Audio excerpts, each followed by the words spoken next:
bosque amigable. El clima cálido le había sentado bien a Simón, pero el fortalecimiento de sus músculos tomaría todavía algún tiempo más. Viendo esos progresos, sus padres se animaron a alquilar una casita de campo, lejos de la ciudad, a la que lo llevarán cada fin de semana, para que el niño estuviera en contacto con la naturaleza y los animales. Allí tenían una vaca con su ternero, un caballito viejo que se dejaba montar sin problemas, y muchas gallinas que andaban por todas partes con su desorden y su bullaranga. Para los daneses esta vida rural resultaba muy divertida. Ellos tenían poco contacto con la naturaleza debido a los interminables inviernos, por lo que estaban disfrutando mucho con la naturaleza exuberante del trópico. La cercanía con los animales domésticos les parecía una maravilla para Simón. El niño también se divertía en la casita de campo. Allí podía estar solo sin la presión de las niñas del colegio, sin las burlas de sus compañeritos. Se había trazado un plan: hacer mucho ejercicio en los fines de semana para llegar más fuerte los lunes al colegio y estudiar español, siguiendo los programas en la televisión para mejorar su comunicación. Sin embargo, lo que más le interesó de la casa del campo fue su cercanía a una enorme zona boscosa, que le prometía grandes aventuras. Solo pensar en incursionar por entre la enmarañada,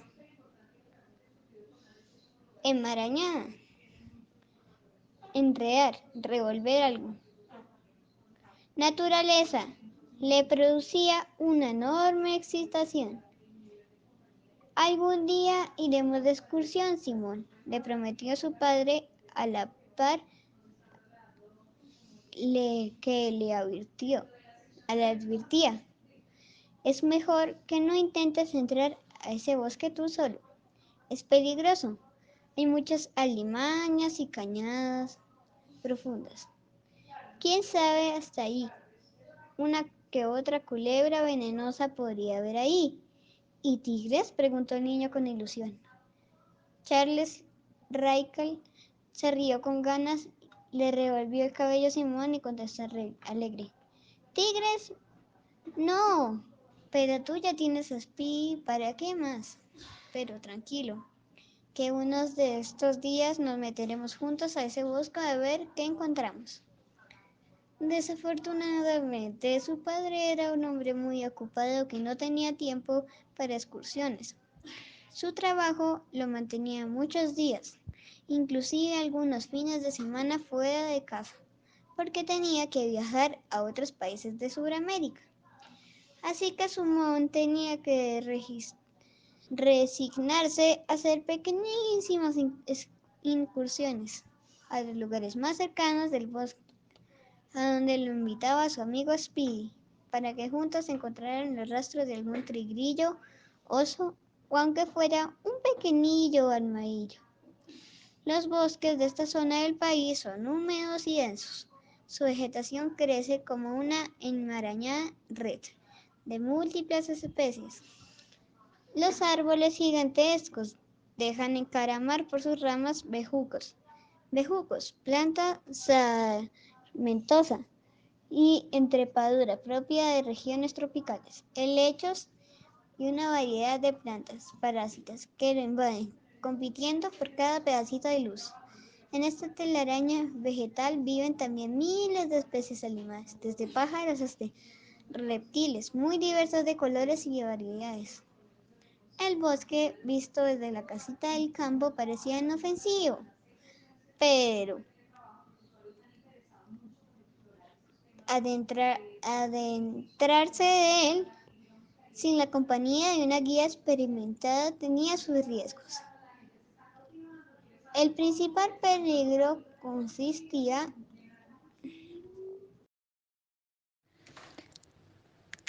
en la dificultad del orientarse en la selva húmeda donde para los no conocedores todo se parece. No hay forma de distinguir un árbol de otro, no hay senderos y a cada paso puede uno estar encaminándose hacia un abismo, una cueva, un deslizadero. Inclusive es posible que nunca se camine en línea recta, sin avanzar, por, porque en el profundo del bosque uno termina avanzando en círculos, dando interminables vueltas como en un laberinto sin encontrar nunca la salida del bosque. Todo esto era lo que le decía a Simón, porque él nunca se había atrevido a avanzar.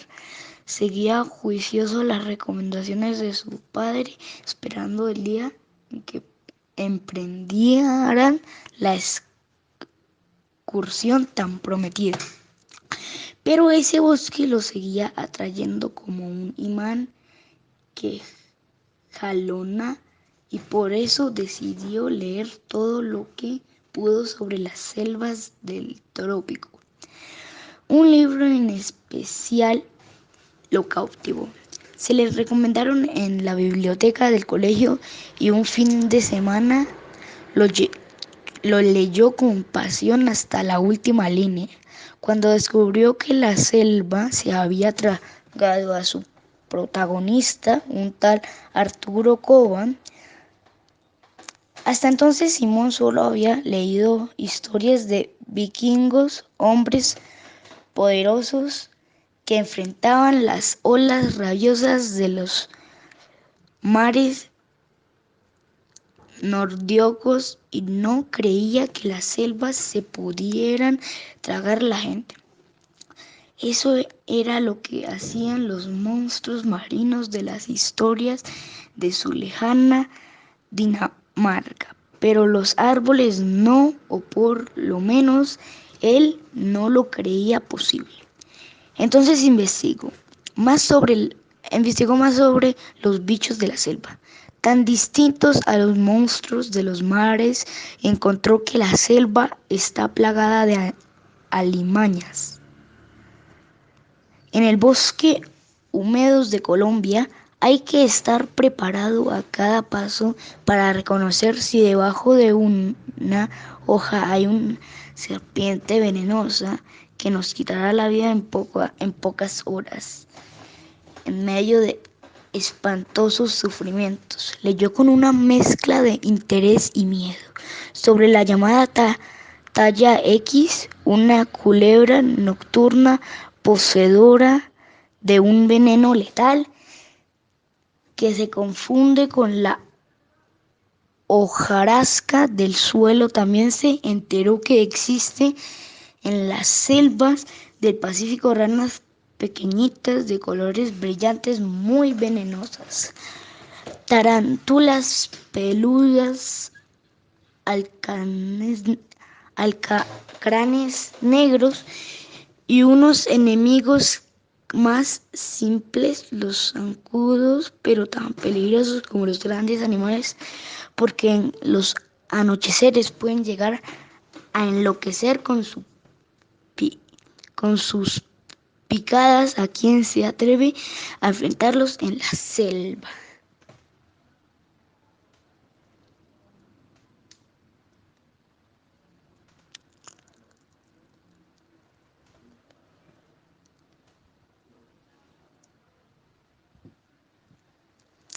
Todo eso iba nutriendo la imagen de Simón, que se empeñaba en leer y leer las historias de las selvas colombianas. Lo que más le impresionaba eran los relatos de personas que habían salido de secuestros, amarrados a troncos, sufriendo por las picaduras y el miedo de las noches oscuras y húmedas. Al señor y la señora Rilke no les gustaban estas lecturas, prefirieron que Simón disfrutara la casita de campo sin llenarse de miedos. Además, decía el señor Rilke, los bosques cercanos no son la selva. Simón, aquí no hay ningún peligro, solo no te alejes de casa. Y era verdad este lugar de verano, ¿no?, que había conseguido la familia. No era la selva amazónica de la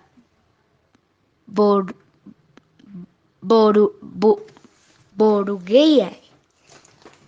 La novela que tanto impresionó le había causado a Simón lo que no sabía el señor Rilke, es que estaban rodeados de un bosque enorme con terrenos resbaladizos, con profundas cañados difíciles de divisar en medio de la espesura que se formaba con una vegetación sin control. Allí la selva no era plana, por el contrario, estaba llena de altibajos y la humedad constante hacía que el suelo fuera una superficie roja, escurrecida, pantosa, cubierta de musgo en el que resultaba casi imposible avanzar sin caerse a cada paso. Sin embargo, nada de esto se veía desde afuera. A pesar de sus lecturas, Simón no alcanzaba a imaginar la realidad de los peligros del enorme bosque que rodeaba la vivienda. Él solo conocía bosques dóciles, los de su lejano país, donde los árboles se repetían iguales como clones y las matas del piso no tapaban los senderos. Bosques que en el invierno perdían todas sus hojas y quedaban desnudos, mostrando sus secretos en unos troncos rectos, secos, sin bejucos ni malezas. Aquí en el trópico, los bosques nunca dejaban de ser verdes, nunca para de llover y los matorrales crecen en forma permanente, creando un montón de misterio y de peligro. Para Simón el pequeño danés, este bosque con el que ahora se topaba parecía tener muchos peligros, pero también muchas aventuras. Él soñaba con vivirlas, creyendo que nada malo podría sucederle si lo hacía acompañado de su padre, y esperaba impaciente el día que se adentrara con él ese mundo maravilloso, ese mundo verde tan exótico, tan misterioso. Su pertenencia por explorar el bosque le hacía difícil cumplir la promesa hecha al señor Rilke de no alejarse de la casa. Él quería incursionar solo en el bosque, estaba impaciente por recogerlo, por llevar a Speedy a buscar jaguares o tigrillos, por caminar en esa montaña misteriosa que rodeaba la vivienda de la finca que visitaban cada fin de semana, por buscar tarántulas y alacranes para meterlos en unas botellas y estudiarlos después, comparándolos con los que aparecían en internet.